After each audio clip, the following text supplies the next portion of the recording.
श्री ज्योतिष्पीठ पदे प्रतिष्ठितं ज्योतिर्मयं श्रीयुतवासुदेवं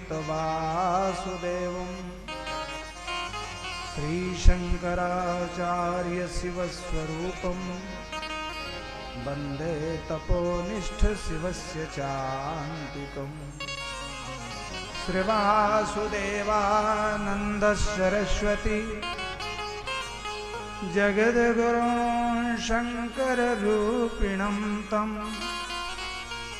धर्मध्वजो धूयधृतः धरायां ज्योतिर्मठाधीश्वरमानतोऽस्मि वागीशायस्य वदने लक्ष्मीर्यस्य च वक्षसि यस्यास्ते हृदये संवित् तं नृसिंहमहं भजे।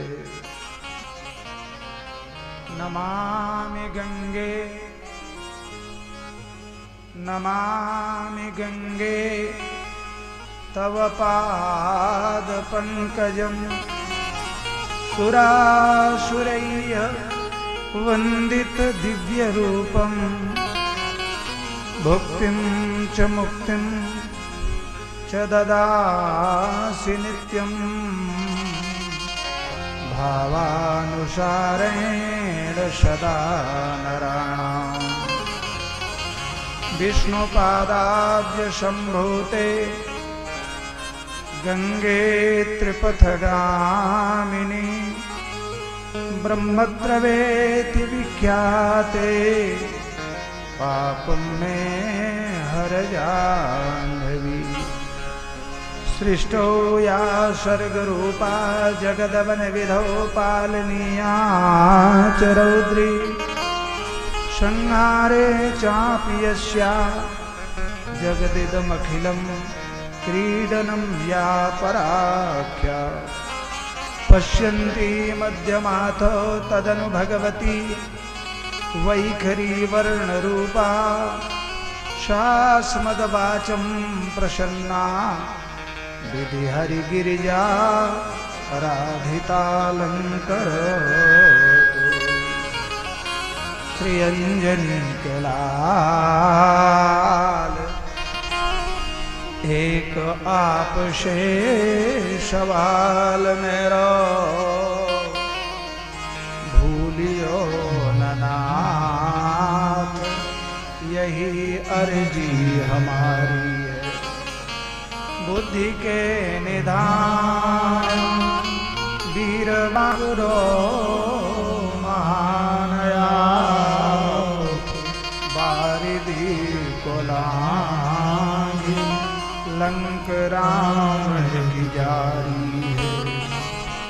शीय सुधिलाए दूत राम के वरिष्ठ बने, कौन कठिन काम जग में जानत नर नारी है।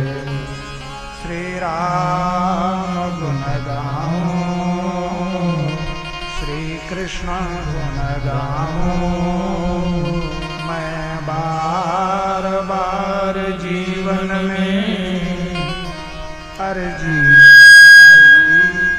और मर्जी तुम्हारी। बोलिए श्री वीर बजरंग बली की जय हो। भक्तवत्सल भगवान की जय हो। अकारण करुण करुणा वरुणालय की जय हो। भक्तवांछा कल्पतरु की जय हो। श्रीमद्भागवत महापुराण की जय हो। सप्ताह प्रवचन ज्ञान महायज्ञ की जय हो। सपरिकर श्री वेदव्यास भगवान की जय हो। महामुनीन्द्र श्री सुखदेव जी महाराज की जय हो। राजर्षि सप्तम परीक्षित जी महाराज की जय हो। सपरिकर श्रोता वक्ता की जय हो। समस्त संत वैष्णव भगवान की जय हो। भगवान श्री शंकराचार्य जी महाराज की जय हो। श्री समस्त क्षेत्र नगर निवासियों की जय हो। श्री श्री जगन्नाथ भगवान की जय हो।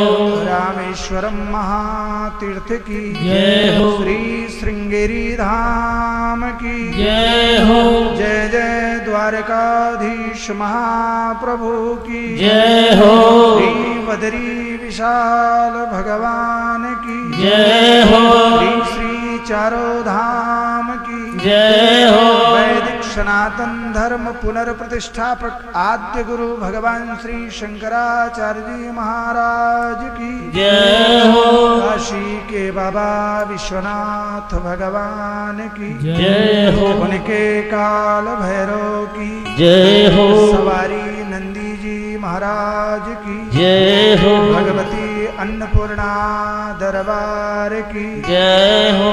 श्री चित्रकूट धाम की जय हो। वृंदावन विहारी लाल की जय हो। अयोध्या मिथिला धाम की जय हो। दोनों नरपतियों की जय हो। चारों मैयन की जय हो। चारों भैयन की जय हो। चारों बहुवन की जय हो। श्री पांडेश्वर महादेव की जय हो।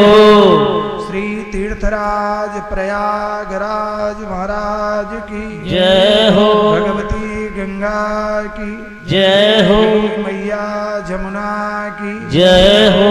वाग्देवी की जय हो। नागराज वासुकी जी महाराज की जय हो।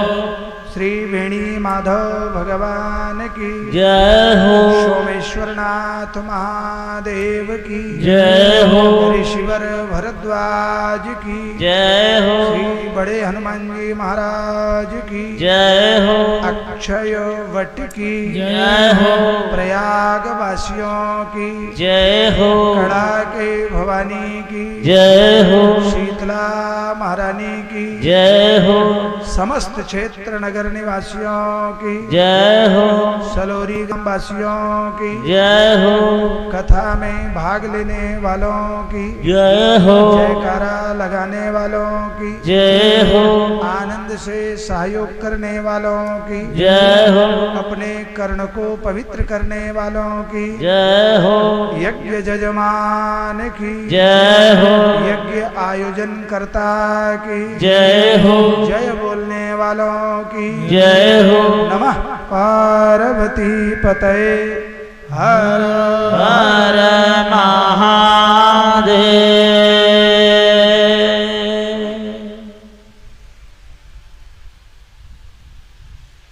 परम मंगलमय परात्पर अखिलेश्वर अकारण करुण करुणा वरुणालय भक्त वांछा कल्पतरु तड़ोदति विनंदक पीतांबरधारी श्री बाल कृष्ण लाल की करुणा कृपा से प्यारे प्रभु प्रेमियों, वास्तविकता की दृष्टि से यदि हम संयमन करें, विचार करें, तो मानव जीवन का सर्वोत्कृष्ट लाभ भगवत कथा है। सत्संगति कथय किम न करोति पुंसाम।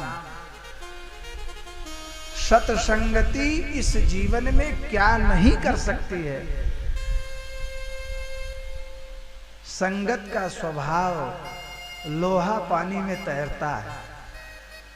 वही लोहा की एक सराई डालो तो डूब जाएगा, लेकिन जब काठ रूपी संत का संग उस लोहे को मिलता है तो उस काठ के संग को पाकर के लोहा पानी में तैरता है। ये है सत्संगति कथय किम न करोति पुंसा। सत्संगति क्या नहीं कर सकती, लेकिन सत्संगति प्राप्त होना बड़ा कठिन है।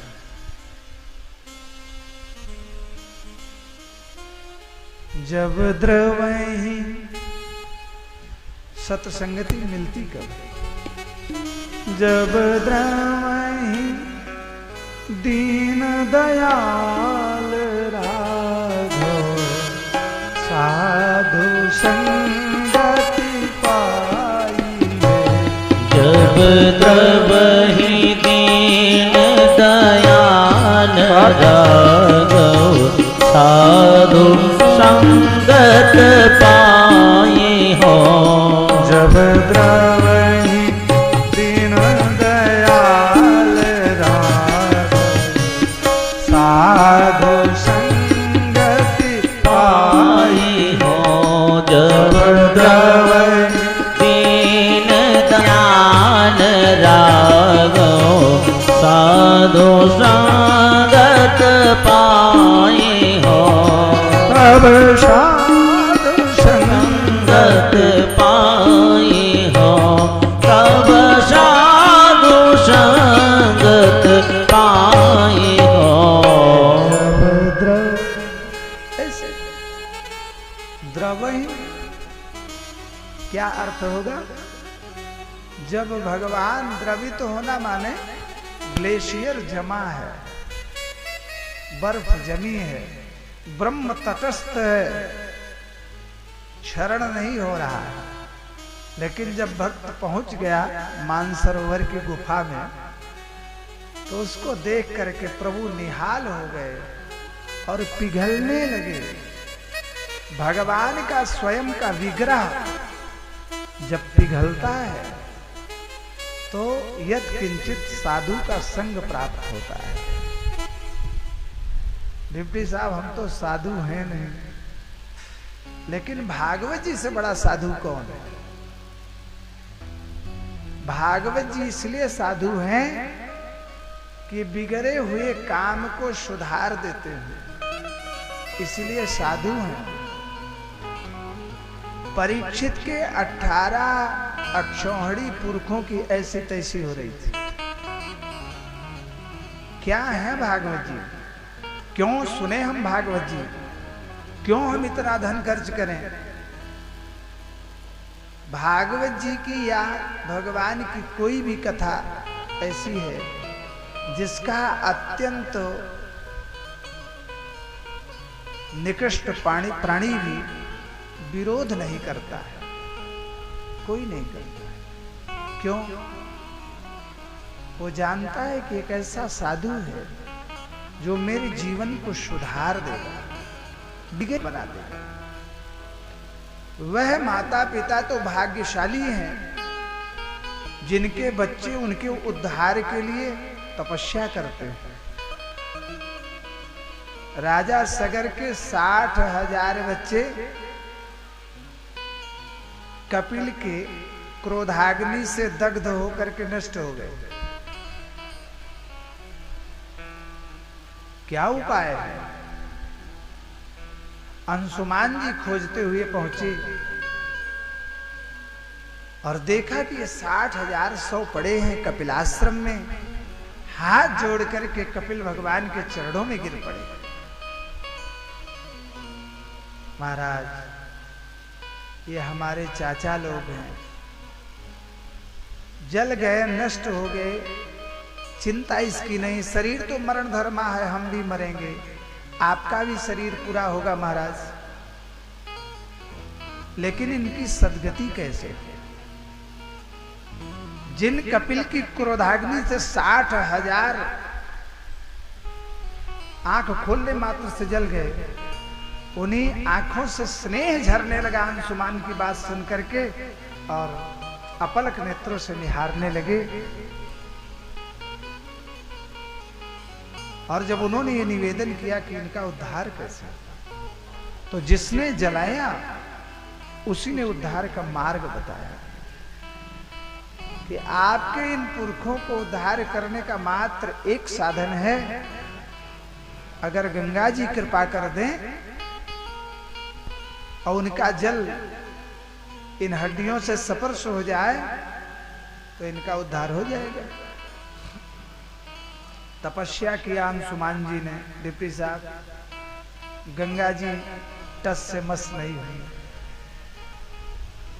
तीसरी पीढ़ी आ गई, सगर के बच्चे जले, अंशुमान भतीजे ने साधना किया, कुछ असर नहीं आया।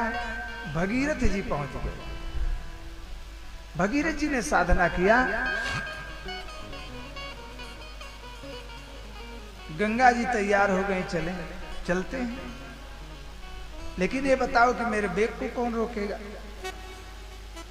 शंकर जी समर्थ हैं, चलो शंकर जी की साधना हुई, उन्होंने कहा हम रोकेंगे। और इन प्रकारेण भगवती गंगा को प्रसन्न करके भगीरथ जी ने गंगा जल के माध्यम से अपने 60,000 पुरुषों का उद्धार कर दिया। आप विचार करो, कितने लोग बैठे हो, कितने भाग्यशाली हो जो गंगा और जमुना के बीच में सांस ले रहा है, रह रहा है। प्रयाग की पावन धरा पर जिसकी एक कुरिया बनी हो, उसके भाग्य की सराहना कौन करे? और जिसके कंचन महल खड़े हैं, यह आपके जीवन की तपस्या का स्वरूप है जो दिखाई पड़ रहा है। प्रयाग में रहना, प्रयाग में जन्म होना, इसमें भी बड़ा अंतर है। हम तीर्थराज प्रयागराज में बैठे हैं। प्रयागराज की सामान्य महिमा है। सभी तीर्थ भारतवर्ष के विश्व के महीने में, साल में एक महीना आकर के हाजिरी लगाते हैं। और यहां रहकर भी कितने लोग ऐसे हैं जो प्रारब्ध में नहीं है, एक दिन मेले की हवा भी नहीं पाते। भाग्यशाली जो है विदेश से भी आके गोता लगा के चले जाते। तो सुविधा की दृष्टि से तो हम आपको कुछ नहीं दे सकते, लेकिन साधना की दृष्टि से भागवत जी आपको बहुत कुछ दे सकते हैं। आइए हम लोग श्रीमद् भागवत सुधा रस का आनंद लें। इसके पहले जो भागवत धर्म की परंपरा है, 2-4 बार भगवान नाम का उच्चारण कर लिया जाए, फिर जैसी प्रभु कृपा। जय सिया राम, जय जय सिया राम, जय सिया राम, जय जय सिया राम, जय सिया राम, जय जय सिया राम, जय सिया राम, जय जय सिया राम, जय सिया राम, जय सिया राम, जय सिया राम, जय सिया राम, जय सिया राम, जय सिया राम, जय सिया राम, गाइए। जय सिया राम, जय सिया राम, जय जय सिया राम, बोलो जय सिया राम, जय जय सिया राम, जय हो। काली की सेवा करते हुए हरि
सिया राम जय जय सिया राम हरि बोल।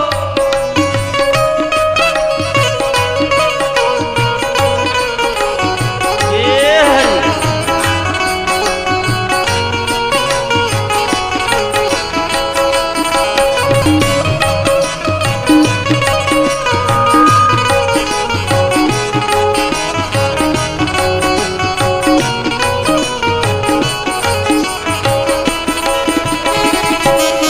सिया राम जय जय सिया राम जय सिया राम जय सिया राम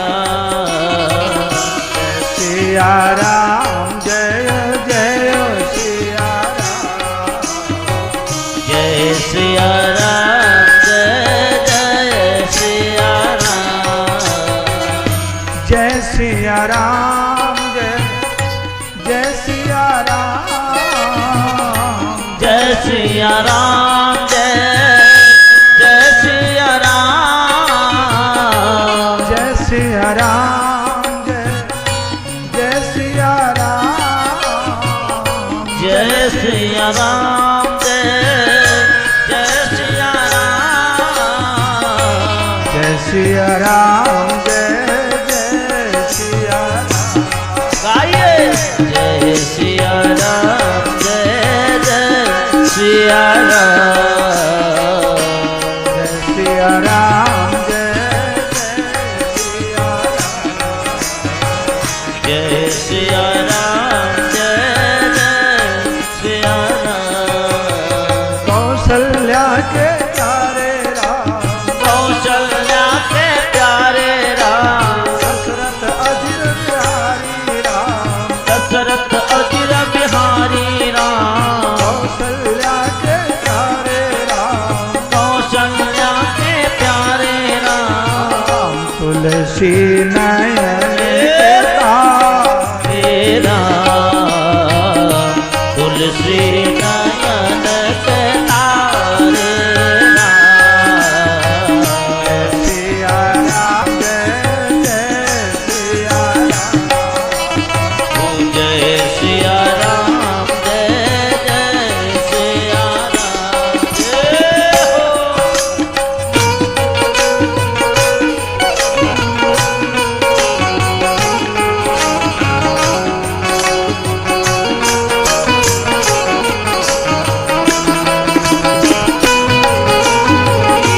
हरि ताली की सेवा करते हुए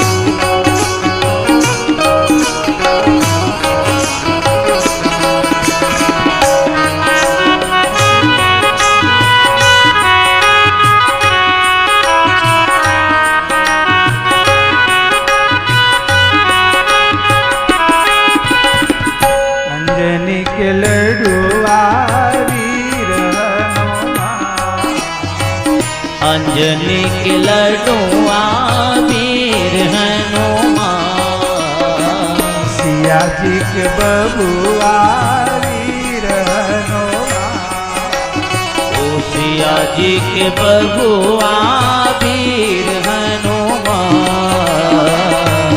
संकट मोचन कृपा निधान संकट मोचन कृपा निधान विघ्न हरण जय जय हनुमान विघ्न हरण जय जय हनुमान जय जय सिया राम ओ जय जय सिया राम जय जय सिया राम जय जय सिया राम बोलिए राजा रामचंद्र भगवान की जय हो श्री श्री कन्हैया लाल की जय हो श्री भागवत भगवान की जय हो जय जय श्री राधे श्याम जय जय श्री सीताराम सच्चिदानंद रूपाय विश्वोत्पत्त्यादि हेतवे तापत्रय विनाशाय श्रीकृष्णाय वयं नमः। आज की जो कथा है वह पद्म पुराण द्वारा ली गई है भागवत के आरंभ में। विवेकी श्रोता बहुत ध्यान से समझेंगे। ऐसा सुना जाता है, पढ़ा जाता है कि भागवत जी व्यास के जीवन की अंतिम कृति हैं। भागवत लिखने के बाद, लिपिबद्ध करने के बाद व्यास जी ने लेखनी नहीं उठाया है। और भागवत का महात्म वर्णन पद्म पुराण में पहले से है। पद्म पुराण व्यासांकित है, व्यास विरचित है। अब ये तो डिप्टी साहब वही बात हुई कि बेटा पैदा ही नहीं हुआ सोहर हो गया, बच्चा नहीं पैदा और सोहर हो गया। भागवत जी की कोई चर्चा नहीं थी और पद्म पुराण में महात्म का वर्णन कर दिया कि ऐसे ऐसे भागवत जी की महिमा है। क्यों कर दिया, कैसे कर दिया, इस पर हम लोगों को गूढ़ विचार आज कर लेना चाहिए। देखिए, इसमें संदेह नहीं है कि व्यास जी ने भागवत को लिपिबद्ध नहीं किया है, लेकिन भागवत जी व्यास की रचना नहीं है। भागवत जी व्यास की भक्ति है, रचना नहीं। रचा होगा 17 पुराणों को, 18वां पुराण व्यासाश्रय है। व्यास जी ने भागवत में आश्रय ग्रहण किया है, इसके बाद यहां से निकल के जा नहीं पाए, इसमें वो भी समाहित हो गए। ऐसे ही तो आप कहेंगे कि जब उन्होंने रचना ही नहीं किया तो आप व्यासकृति मानते कैसे हैं? देखो, सूत्र है ऋषयो मंत्र द्रष्टारा। ऋषि क्या है? ऋषि हमारे यहाँ मंत्र दृष्टा है। प्रायः ब्राह्मण संवर्ग अभी ज्यादा है तो यहाँ पर तो आप समझें। आपसे अगर कोई पूछे कि आपका आस्पद क्या है तो आप दुबे, मिश्र, पाड़े, शुक्ल, तिवारी कुछ बताएंगे? अच्छा साहब, आपका गोत्र क्या है तो आप गोत्र बताएंगे। आपका वेद कौन सा है? वेद बताएंगे। शाखा बताएंगे, सूत्र बताएंगे। तो क्या वेदों को ऋषियों ने लिखा है? जो आप बताते हैं कि संतान है और उनकी ये शाखा है, ये सूत्र है, ऋषियों ने तो नहीं लिखा है। वेद तो स्वयं परमात्मा का वाक्य है, परमात्मा वाणी है, किसी ऋषि के द्वारा प्रोक्त नहीं है। लेकिन फिर हम मान लेते हैं, क्यों? उन वेद के मंत्रों को ऋषियों ने सर्वप्रथम देखा और देख करके अपना बच्चा समझ करके बताया। ऋषियों मंत्र दृष्टारा।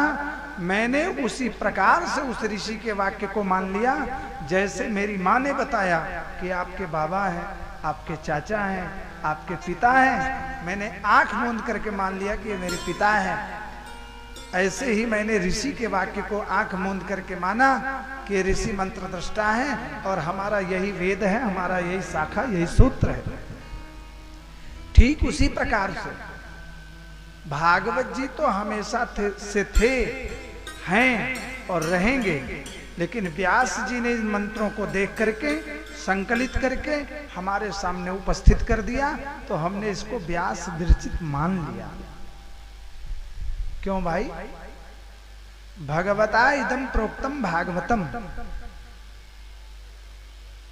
भगवान ने जो गाया वो भागवत है। भगवान ने गाया है, भगवान ने कहा, यह भगवत वाणी है। और संसार का क्षरण होगा डिप्टी साहब, तब भी तो भगवान रहेंगे। और जब भगवान रहेंगे तो उनकी सेवा के लिए उनके भगत लोग रहेंगे कि नहीं रहेंगे? अगर भगवान रहेंगे तो बिना भक्त के नहीं रहेंगे, भक्त रहेगा। और जब भक्त रहेंगे तो भगवान की सेवा के लिए गौ माता का दूध घी रहेगा कि नहीं रहेगा। और जब गौ माता रहेंगी तो गाय के चराने वाले गोविंद गोपाल रहेंगे कि नहीं रहेंगे? नहीं, गाय क्या खाएगी, कैसे दुही जाएगी? तो ये ग्वाले भी रहेंगे। गोविंद रहेंगे तो गोपाल रहेंगे, गोपाल रहेंगी तो गायें रहेंगी, गायें रहेंगी तो दूध होगा, दूध होगा तो भगवान को प्रसाद लगेगा। और जब भगवान को प्रसाद लगेगा तो उस प्रसाद के रस का गान भक्त करेंगे, उसी का नाम भागवत है। अगर भगवान रहेंगे तो भागवत रहेगा, भागवत रहेगा तो भगवान रहेंगे, इससे अन्यथा भगवान हो ही नहीं सकते। गलत कह रहा हूं क्या? अगर भागवत है तो भगवान, ये भगवान की नित्य वाणी है। इसीलिए इसका आरंभ जो होता है वो सत्य से होता है, शकार से होता है। सच्चिदानंद रूपाय। हमारे भागवत जी कितने प्यारे हैं, इनका स्वरूप कैसा है? बोले सच्चिदानंद सतचित आनंद रूपाय। इनका स्वरूप ही सतचित आनंद है, सच्चिदानंद है। और वो आनंद कैसा है? बोले विश्वोत्पत्त्यादि हेतवे। हमारे अंदर में विश्व की उत्पत्ति का जो आदि हेतु है सच्चिदानंद, उसको प्रकट करने वाला। और जब वो प्रकट हो जाएगा इसमें तो क्या होगा? बोले तापत्रय विनाशाय। मेरे जीवन में जो त्रिविध ताप है इसका विनाश तभी होगा जब इसमें भगवान प्रकट होंगे।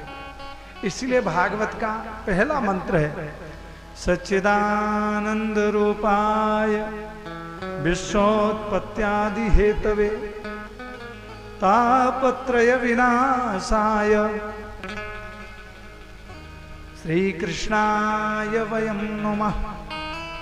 ऐसे श्री कृष्ण का विग्रह मेरे सामने आएगा जो मेरे त्रिविध ताप को नष्ट कर देगा। हम सभी वयं नमः ऐसे श्री कन्हैया को प्रणाम करते हैं। इस दुनिया में सबसे पहला दर्शन भगवान का सगुण दर्शन, साकार विग्रह नैमिषारण्य में दिखाई पड़ा। देखने वाले दर्शक का नाम था स्वयंभू मनु अरु सतरूपा। जिनते भई नर सृष्टि अनुपा। द्वादश अक्षर मंत्र पुनि जपहि सहित अनुराग। वासुदेव पद पंगरु दंपति मन अतिलाग। ये है नैमिषारण्य। तीरथ बर नैमिष विख्याता। तीर्थों में श्रेष्ठ है नैमिषारण्य। साधक को सिद्धि देने वाला है, पुनीत करने वाला है। मनु जी को सबसे पहले श्री भगवान के सगुण विग्रह का दर्शन नैमिषारण्य में हुआ। नैमिषारण्य कथा का अनादि स्रोत है। अनादिकाल से यहाँ कथाएं होती थी। यह कथा भी भागवत जी की नैमिषारण्य में आरंभ हो रही। जरा देखें कैसी है। नैमिषे सूतमासीनम। नैमिषारण्य में व्यासासन पे सूत जी महाराज बैठे हैं। अभिवाद्य महामतिम। बड़े बुद्धिमान लोग डिप्टी साहब, कथा कभी कोई मूर्ख नहीं सुनता है। कथा मूर्खों का तमाशा नहीं, नाच नहीं है। कथा जब सुनने आएंगे विद्वान आएंगे, विवेकी आएंगे, भक्त आएंगे, भक्तराज आएंगे। कथा में कभी मूर्ख नहीं आता। ये भागवत कह रहा है, नैमिषे सुतमाशीनम अभिवाद्य महामतिम। महामतिमान, बड़े बड़े विद्वान, मति शब्द में महाविशेषण है, महामतिमान लोग आए। अभिवाद्य महामतिम, सूत जी को प्रणाम किया। कथा अमृत रसास्वाद कुशलः शौनको ब्रवीत। ऐसे महात्मा भूल से किसी के दरवाजे पे नहीं जाते। वह 88,000 महात्मा शौनकादिक पुराण के वेत्ता, योग्य, जानकार इस नैमिष की धरती पे आए। और शौनक जी ने कहा, अज्ञान ध्वांत विध्वंस कोटि सूर्य समप्रभ। आप हमारे अज्ञान को नष्ट करने के लिए करोड़ों सूर्य के समान।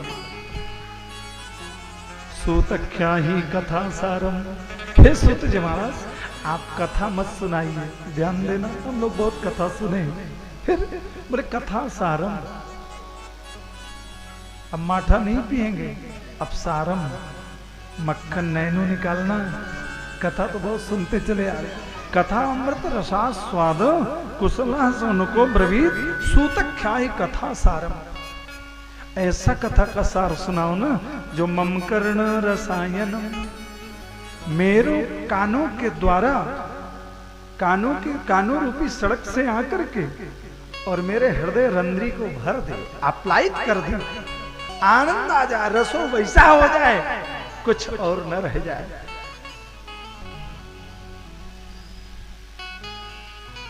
भक्ति ज्ञान विरागाप्तो विवेको वर्धते महान। ऐसी कथा सुनाओ जिससे भक्ति ज्ञान वैराग इसका नित्य प्रति अभिवर्धन हो, बढ़े। सूत जी को 88,000 श्रोता मिले और सब एक से ज्ञान शिरोमणि और सब हाथ जोड़े खड़े, महाराज कथा श्रवण कराओ, कथा श्रवण कराओ। तो सूत जी ने कहा, प्रीति शौनक चित्ते ते। हे शौनक जी, आपके हृदय की प्रीति देख करके यतो बच्मी विचार्य च, मेरे मन में एक बड़ा विचार आ रहा है।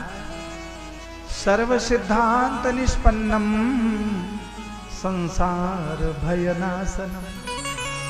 अब मैं आपको वो सुनाऊंगा जो सभी शास्त्रों का निष्पन्न सिद्धांत होगा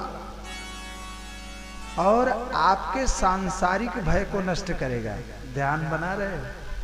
भागवत से नष्ट क्या होगा? भागवत से नष्ट होगा आपका संसार। जिस संसार में आपकी इतनी मति हो गई है कि आप छोड़ने को नहीं, युद्ध करने को तैयार हैं, वो संसार नश्वर है, इसका ज्ञान आपको कराने वाला भागवत है। इसलिए भागवत श्रवण करना चाहिए कि संसार से विरक्ति होकर के हम परमात्मा की ओर लगे।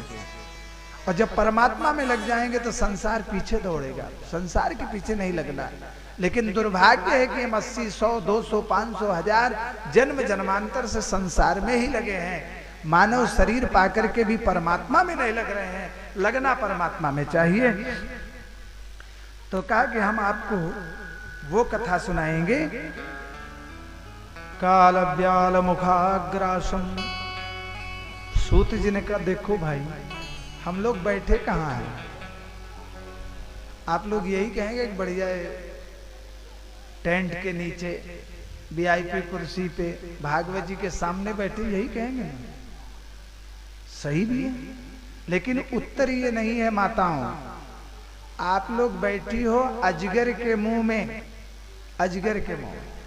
कालव्याल मुखाग्रासम, अजगर का एक मुंह आपके कुर्सी के नीचे है और एक ऊपर है, इसके टेंट के ऊपर, दिखाई नहीं पड़ रहा है। बैठे हैं अजगर के मुंह में। सुरक्षित कब तक हैं? जब तक अजगर मामा मुंह नहीं बंद कर लेते। सांप के मुंह में कोई बैठ जाए तो कब तक सुरक्षित रहेगा? जब तक सांप मुंह नहीं बंद करेगा। तो हम काल रूपी ब्याल के गाल में बैठे हैं। काल ब्याल मुखाग्रासम त्रास निर्णास हेतवे। हम सुरक्षित नहीं हैं, काल के गाल में बैठे हैं। बोले फिर कैसे सुरक्षित होंगे? श्रीमद्भागवतम शास्त्रम कलौ कीरेण भासितम।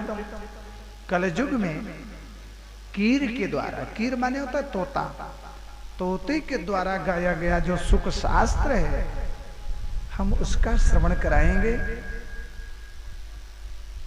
संतों ने कहा वाह महाराज, ये सुखदेव महाराज कौन है? थोड़ा इनका परिचय कराएंगे क्या? बोले पक्का कराएंगे। बोले कौन है? बोले व्यास नंदन सुख हैं। परिचय तो बहुत लंबा है। और ये पूर्ण विरक्त हैं, परमहंस हैं, परिव्राजकाचार्य हैं। और इनकी अवस्था तो लिखते समय व्यास जी लिखते हैं तो 16 वर्ष के डिप्टी साहब, लेकिन लिखते हैं द्वयष्ट वर्षम। 16 वर्ष नहीं लिखते हैं, द्वयष्ट वर्षम लिखते हैं। तात्पर्य क्या है तो 16 साल के, लेकिन लगते 8 ही वर्ष के हैं। तो कहा द्वयष्ट वर्षम है 16 के, लेकिन लगते 8 के हैं। इतने सुकुमार सुखदेव स्वामी और इतने ब्रह्मज्ञानी हैं कि जैसे ब्रह्म कभी बाल बन करके कौशल्या के गोद में खेलता है, कभी युवा बन करके जब 16 वर्ष का दिखाई पड़ा रावण से लड़ता है, कभी नन्हे से गोविंद बन करके, गोपाल बन करके गायों के पीछे दौड़ते हैं। तो यहाँ सुखदेव स्वामी को देख करके व्यास को अपने पुत्र में ब्रह्म का दर्शन हो गया। द्वयष्ट वर्षम नव कुंकुमारुणम, देखा कि ये 16 वर्ष के। ऐसे सुखदेव स्वामी जिस समय परीक्षित के कल्याण के लिए भागवतामृत लेकर के शुकतार मुजफ्फरनगर में गंगा जी के किनारे प्रकट हुए हैं, इंद्र ने देखा बड़ी भीड़ है, कहां का तमाशा खड़ा है, क्या बात है? पता चला भाई सुखदेव बाबा परीक्षित जी को भागवतामृत पिलाने जा रहे हैं। क्यों? बोले उसको श्राप लग गया है, 7 दिन में सांप काटेगा तो मर जाएगा, तो उसको अमर बनाने के लिए बाबा जी आ गए हैं, लाने जा रहे हैं। तो क्या अमर बनाना है? तो अपने पास तो अमृत है, लेकर के चलते हैं, अमृत उसको दे देते हैं और सुखदेव को प्रणाम करते, सुनो ये अमृत पिलाओ, इसको हो जाए अमर, और भागवतामृत पिलाओ हमको, हमारा आपका हो जाए ट्रांसफर। तो क्या आजकल हो रहा है ना, म्यूचुअल है, म्यूचुअल कर लेते, आप इस पे हम इस पे। सुकम नत्वा बदन सर्वे, सब देवताओं ने आकर के सुखदेव बाबा प्रणाम, महाराज जी प्रणाम, महाराज जी प्रणाम। सुखदेव स्वामी ने आंखें खोली, कौन? बोले मैं देवराज इंद्र। महाराज क्या करने जा रहे हैं? कि हम तो अपने प्यारे परीक्षित को भागवत श्रवण कराने जा रहे हैं। ये भागवत क्या होता है? बोले भगवान शंकर के द्वारा आ गया अमृत, जो इसको पीता है अमर हो जाता है। बोले अमर करना, हम लोग देवता हैं, अपने यहाँ से अमृत लेकर के आए, पिला दो जितना पिए, और बदले में हमें भागवतामृत पिला दो। सुखदेव बाबा ने विचार किया है, ये सोफा बेड पर बैठ करके सुनने वाले कथा बिलासी देवता चाय पी रहे हैं, कथा सुने जा रहे हैं, भोजन किए जा रहे हैं, थोड़ा इधर देखते हैं, थोड़ा उधर देख लेते हैं, और कहां घर बार छोड़ करके अयोध्या, वो भारत का चक्रवर्ती सम्राट आकर के गंगा की रेती में बैठ के खेल रहा है। बाबा हमें कथा सुनाओ। क्वा कांचा क्वा मणिर महान, कहा ये देवताओं का कांच और कहा भारतवर्ष की ये मणि, असंभव। क्व स्वधा क्व कथा लोके, कहा देवामृत और कहा भागवतामृत। क्व कहा चाह क्व मणिर महान, असंभव। तुम्हें अधिकार नहीं है, लौटो, जाओ, भागो। धक्का देकर के अपने परिकर से कथास्थल से बाहर किया, तुम्हें यहां अधिकार नहीं। इंद्र जी लेके कलश पहुंच गए ब्रह्मा के पास। ब्रह्मा जी ने देखा क्या बात, बड़ी भीड़ भाड़। बोले महाराज प्रणाम। क्या हुआ इंद्र, कैसे? बोले सब अनर्थ हो गया। क्या हुआ? बोले इतनी बड़ी मजाल।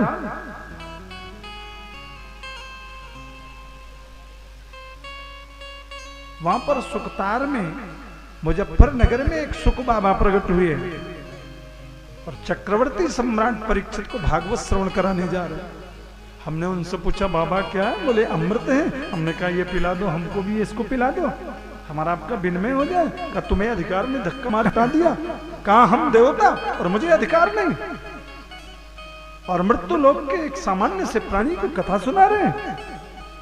ब्रह्मा जी ने कहा सुनो, बैठो, 7 दिन इंतजार करो, देखते इसका फल क्या होता है। जब 7 दिन कथा सुनी और परीक्षित जी के लिए ठाकुर जी का पुष्पक आया, बैठ करके चमत्काराते हुए जब ही देवताओं ने कहा वो कमाल हो गया, अरे वही है सुनने वाला जो परीक्षित बैठ के जा रहा है। ब्रह्मा जी ने कहा इतना बड़ा कमाल भागवत जी में, मुझे तो बिल्कुल विश्वास नहीं है। तराजू लाओ। देवलोके तुलाम बद्वा तोलयत साधनान्यजः। ब्रह्मलोक में देवताओं के सामने ब्रह्मा जी तराजू लेके बैठ गए और भगवान के प्राप्ति के जितने उपाय हैं, तपस्या, योग, न्याय, दर्शन, सेवा, शुश्रूषा, सबको एक पलड़े में रखना आरंभ कर दिया और एक पे हमारे श्री भागवत जी को रखा। और क्या तौल रहे हैं? ब्रह्म से ब्रह्म प्राप्ति के साधन को तौल रहे हैं। भागवत जी कौन है? तेनेयम बांगमयी मूर्ति प्रत्यक्षा वर्तते हरे। भागवत जी भगवान की शब्द में मूर्ति है। मनकामेश्वर में भगवान है कि नहीं, लेकिन शिव पुराण में तो मनकामेश्वर शिव जी बैठे। वृंदावन में सरकार है कि नहीं आप विचार कर सकते हो, लेकिन भागवत जी में नहीं है, इस पर कोई विचार नहीं। भागवत तो भगवान के शब्द में मूर्ति है। यहाँ तो एक एक अक्षर में भगवान नाच रहे। असंभव। ब्रह्म को तौल रहे हैं ब्रह्म प्राप्ति के साधन से। लघुन्यन्यानि जातानि, सारे साधन छोटे पड़ गए। गौरवेण इदं महत्, भागवत जी अपने गौरव को प्राप्त होते रहे। जब ब्रह्मा को आश्चर्य हो गया, देवताओं को आश्चर्य हो गया, वाह कमाल, भागवत जी की ये महिमा। वही कथा हम आपको श्रवण कराएंगे। ऐसे तो सूत जी ने इस कथा को बहुत दिन में गाया है, लेकिन श्री सूत जी महाराज कहते हैं यद्यपि ब्रह्म संबंधा, इस भागवत का संबंध कितना प्यारा है। इसका संबंध सीधे सीधे ब्रह्म से। यद्यपि ब्रह्म संबंधा श्रुत में तत्सुर ऋषिणा, मैंने देवताओं से, देव ऋषि नारद से ऐसा ही सुना है। लेकिन सप्ताह श्रवण विधि कुमारैस्तस्य भासितः, इसके सप्ताह श्रवण की जो विधि है उसको कुमारों ने गाया है। तो संत ने कहा एक बात बताओ कि ये जो नारद जी महाराज हैं, इनको तो श्राप है, एक घड़ी से ज्यादा कहीं रुक ही नहीं पाते हैं, और आप कहते हो कि सप्ताह की विधि नारद जी ने बताई। सूत जी ने कहा बताया ही नहीं, 7 दिन बैठ के कथा भी सुना है। अरे ये तो एक जगह खड़े ही नहीं हो पाते, 7 दिन बैठ के कथा सुने और विधि बताया। बोले हाँ भाई। बोले कैसे, मेरे तो समझ में नहीं आ रहा है। नारद जी विरक्त महात्मा, और ये कैसे 7 दिन की विधि बताए, फिर कैसे रुके? तो सूत जी ने महाराज ने कहा ऐसा हुआ, एक बार की बात है, नारद जी दुनिया का भ्रमण कर रहे थे और करते करते प्रयाग भी आए, पुष्कर भी गए, गया भी गए, बनारस भी गए, कई कई तीर्थों में भ्रमण किया और करते करते वो धीरे से पहुंच गए वृंदावन।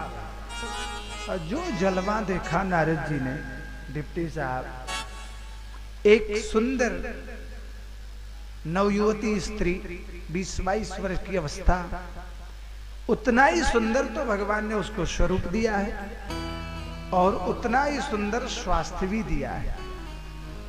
वृंदावन में जमुना के किनारे एक सिंहासन चांदी का चमचमा रहा है, उस सिंहासन पर बैठी है और हजारों में महिलाएं एकदम 16 श्रृंगार करके उसके पास खड़ी होकर के कोई अंजन लगा रही, कोई मंजन करा रही, कोई सिर दबा रही, कोई चमर ढुर रही है, कोई महावर लगा रही, सब लगी हैं उसकी सेवा में।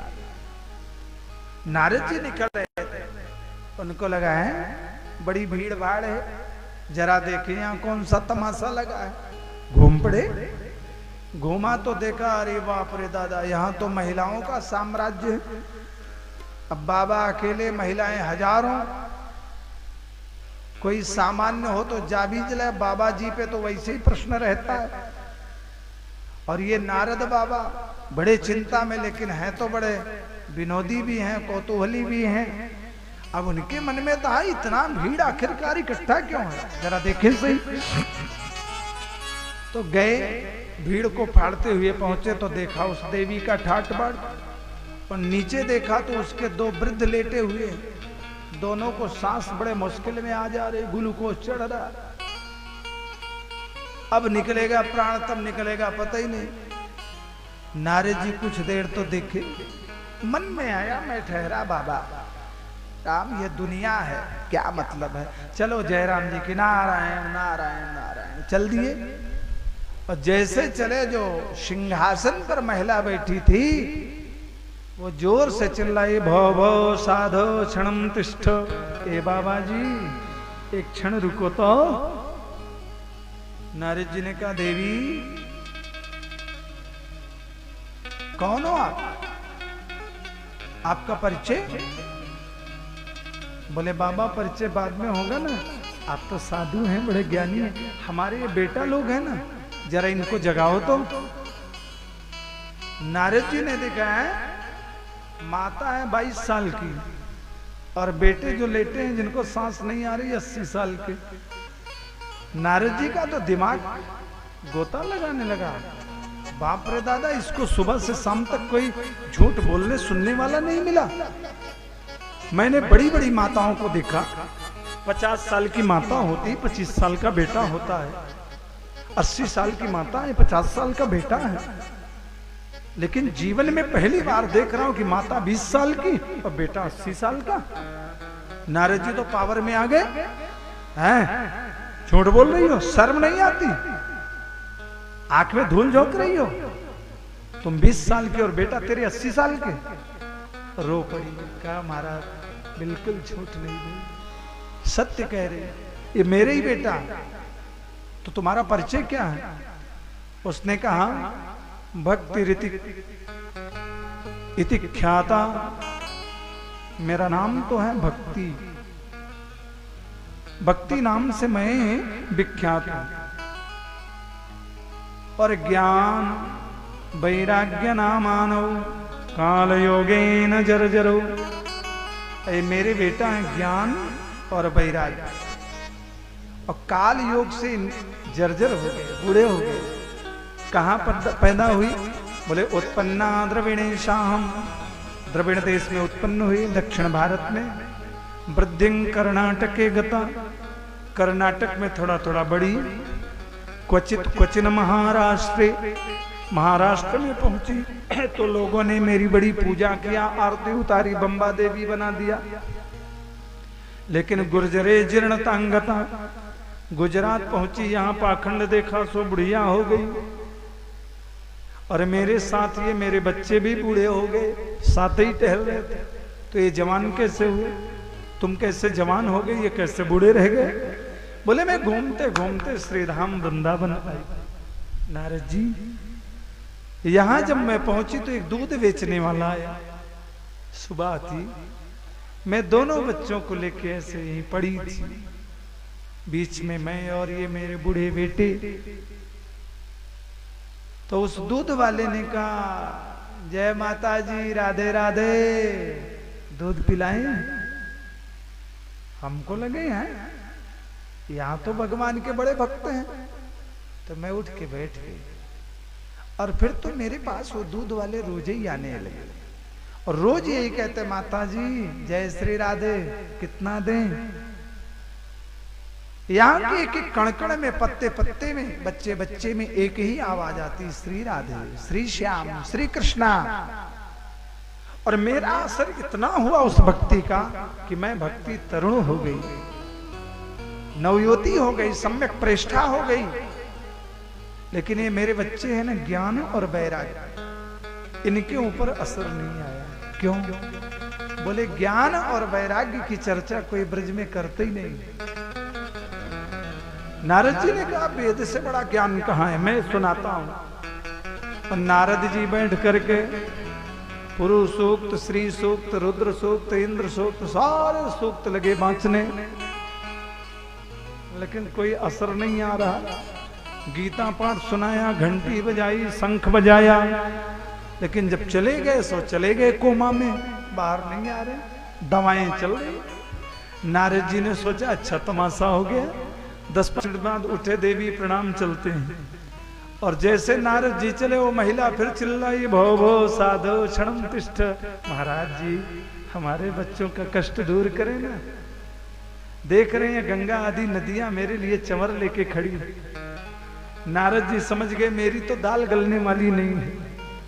तो नारद जी ने एक ही वादा किया, कहा देखो देवी, चिंता मत करो, जिन श्री भगवान गोविंद ने गायों का पालन किया है, जिन गोविंद ने गोप सुंदरियों का पालन किया है, जिन्होंने सबको सब कुछ दिया है, वो कन्हैया हमें छोड़ के कहीं गए नहीं। सकृष्णा क्वापि नो गता, वो कहीं गए नहीं है। मैं तुम्हें वचन देता हूं कि भक्ति जब तक तेरा मैं जन जन में, कण कण में स्थापन नहीं कर दूंगा तो मेरा नाम नारद मत समझना। और श्री नारद जी वहां से चल पड़े। चलते हुए दुनिया में गए, देखा बद्रीनाथ पहुंच गए। सनक सनंदन सनातन सनत कुमार ने इनका स्वागत किया। इन्होंने जब घटना बताई तो उन्होंने कहा, बाप रे दादा, पर उपदेश कुशल बहु तेरे, पर उपदेश कुशल बहु तेरे, जे आचरण हित नर जे आचरण हित नर घनेरे, पर उपदेश कुशल बहु तेरे, पर उपदेश कुशल बहु तेरे, जे आचरण हित नर न घनेरे, जे आचरण हित नर घनेरे, जे आचरण हित नर घनेरे, जे आचरण हित नर घनेरे। नारद जी, उपदेश करने वालों की कमी नहीं। आज के दुनिया में सबसे बड़ा संकट यही है, अब भागवत की कथा नहीं होगी प्यारे। अब आने वाले समय में तो नाच शुरू हो गई है, नाच ही होगी, कथा नहीं। उपदेश करने वाले मिलेंगे, पर उपदेश कुशल बहु तेरे, लेकिन जे आचरण ते नर न घनेरे। उपदेश करने वालों की कमी नहीं है।